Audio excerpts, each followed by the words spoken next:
Welcome to Disability Week Superstar Authors. I am your host, Kelly M. Likes. Let's set the stage. I am wearing my Aunt Judy's favorite sweater. I have my cat head dress on. My girls say it's cat head. It's just weird shape, but it worked for me. I'm sitting in front of the bookshelf of all my favorite books, and I have my little dragon is up there, and I've got a crochet bumblebee. And we are here today with superstar author Mary Mecham, and she is wearing a beautiful bright pink shirt, and she's got a gorgeous smile on her face. And back on the wall, I am seeing some amazing books that I think we're going to learn a little bit about today. So, Mary, welcome. Thank you so much for having me. I'm always happy to talk about Disability Book Week. Well, we're happy to have you here to talk about it. I'm excited. All right, so tell me a little bit about yourself. All right. Well, I've been a disability advocate for about 15 years. I'm an author of 14 different books. I write teen and young adults fiction. I have 3 children, and 2 of my daughters have a rare genetic condition and metabolic syndromes, nonverbal seizures, severe intellectual disability, all those things. I actually founded Disability Book Week several years ago as part of my work with the Texas Partnered in Policymaking Association. And then I was president of that association for several years. I speak regularly at different disability conferences. And then now I mainly author full time, but I also do volunteer work with a variety of different disability organizations to help with advocacy and legislation at a local, state, and federal levels. That is amazing. That's like so amazing. All right, now you have 14 books. So tell me a little bit about your books. Okay, so I have several different books. I think I right now 6 of them are disability inclusive, and that is a wide range of disabilities. One of my favorite things about working with disabilities is you get to meet so many different people, and they have such a wonderful, beautiful, unique look on life. And I really wanted to bring some of those voices into my books to show that individuals with disabilities, that does not mean that you are living a second class life. It is a wonderful, beautiful representation. How I want to see that more in literature. So, about my books, um, the Legends of Neverland series are my most popular ones. Those are like villainous fairy tale retelling. So I loved telling the stories of the villains in traditional fairy tales.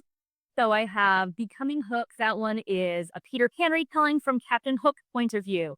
There's Hunting Sirens. That's the one I'm going to be talking about most today. And that one is a gender flipped Little Mermaid where she is completely deaf and she's immune to the siren calls. And so she goes out to start hunting them down. And yeah, it's really, really fun. Also, so this is the cover. It might be backwards for you, hopefully not. But it is an image of a girl. She looks like a medieval blacksmith because that's what she is. The title Hunting Sirens is in gold, and under is lightning and a little mermaid or siren tailed splashing down. A lot of people get confused about mermaids versus sirens. They are different in my book. Anyway, so that book is especially cool because it is told 100% from a profoundly deaf point of view. So there are no sounds ever described in the entire book. I actually had 7 different rounds of sensitivity screening from people who are deaf, hard of hearing, codas, all those things. It's really, really fun to see deafness as such an advantage in that book because everyone else is getting pulled by these sirens and she can survive. So, and not just survive, but keep going out and protecting all of her people. So, anyway. That sounds amazing. You have to tell me, all right, where from thoughts in your head to holding the book in your hands, what was your writing process? Okay, so I always tell people my writing process is like a patchwork quilt. All right, so I will have a theme that popped into my mind so vividly, and it might be the middle of a book. For this one, it's a battle scene with a kraken, right? And that like popped into my head, and I was like, oh my gosh, there's this deaf girl, and she immune to these sirens, and then there's a kraken coming and it's sinking her ship. And it happened like in the first third of the book, but I was like, oh, that. So I went and I wrote that entire scene, and then it gave me an idea for a different scene. And then I jumped all the way to the beginning, did that scene, and then I jumped to the end. And so I have all these scenes, and then I eventually go back and stitch them together with help of many editors. And so I slowly start polishing it out of that. I love that. So, what advice would you give to somebody who has an idea in their head or they want to write a story? Say they've got an idea of writing a story with a main character with a disability. Any advice about writing that story? Start writing because so many people want to write a book. Very few actually sit down and start, and even fewer finish. So, starting is the hardest step. And if you can start, that is the hardest part. I promise. If you start, it'll get better. It'll get easier. There are a lot of resources that you can use on YouTube, on blogs. There are so many sites, so many websites. A lot of that information is free. Okay, please don't like go into debt and spend a ton of money to try and publish a book. Don't do that. I promise you can get it done. Um, don't trash other authors. The writing world is very small. The writing world is extremely small. It will come back to bite you. But then my favorite piece of advice to give is you don't have to, you get to. And that's a bit of advice that I give to everyone for lots of different areas in their life where I was like, you don't have to write. You don't have to market. You get to. You choose to. And so anyway, you mean that mentality and just learning and developing a lot of resilience in your life is the best advice I could give. I love that. I love all of that. Thank you very much. All right, it is my favorite part of the interview. Will you please share a part of the book, a part that you love that you'd love to share with us? So sharing about it or sharing like reading part of it? If you would read do you have a favorite part that you'd like to read? That would be awesome. I sure do. Let me see. Okay, this is one of the parts that I just enjoy. So this is right at the beginning of the book when she is having one of her first battles with the fire. All right, let's see. Okay, hang on. I gotta find the right spot. Give me a second here. A cool breeze blew in as the moon rose, a silver orb that hung in the never-ending horizon as I waited for any sign of the firing. This is where I felt at a disadvantage. There'd be no telltale splash, no beckoning call to indicate where the silent sirens would ride. I was sure they would come. If their bloodthirsty battalion spotted a lone boat, they were sure to swarm it. So I constantly ran back and forth, checking the glassy surface of the water for any sign of them. It felt like days before they came, but come they did. The first head emerging from the water was a female siren. Her sopping wet black hair reflected the moon's glow, illuminating her ghostly silhouette as her mouth opened wide, calling to the human who had never heed her summons.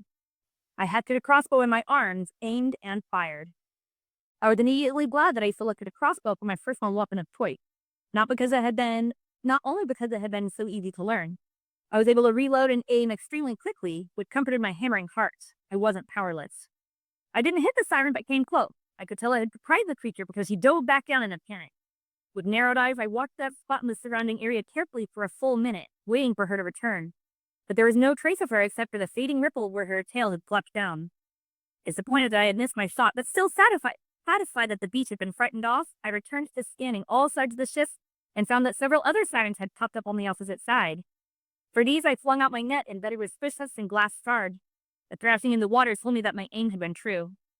Without pausing to attempt to watch them detangle themselves, I completed the perimeter run of the ship and was glad I hadn't delayed. More sirens began to swarm the ship, all of whom had their mouths open, calling in voices I couldn't hear, and were rewarded with the lacerator's wordless yet vicious reply.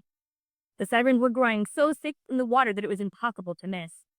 I finally understood the issue that the sailors faced. One siren had caused enough trouble with this number. I shuddered to think about the carnage that would have awaited a fully loaded ship of sailors. I fired round after round, and still the sirens came, growing ever more frenzied as their songs repeatedly failed and their attacks continued. Oh, I love that. Oh, that was awesome. Thank you so much for sharing that. You're so welcome. Mary, I just got to say thank you so much for being a disability book superstar author. I appreciate you taking time to be here today. Do you have any final words you'd like to leave us with?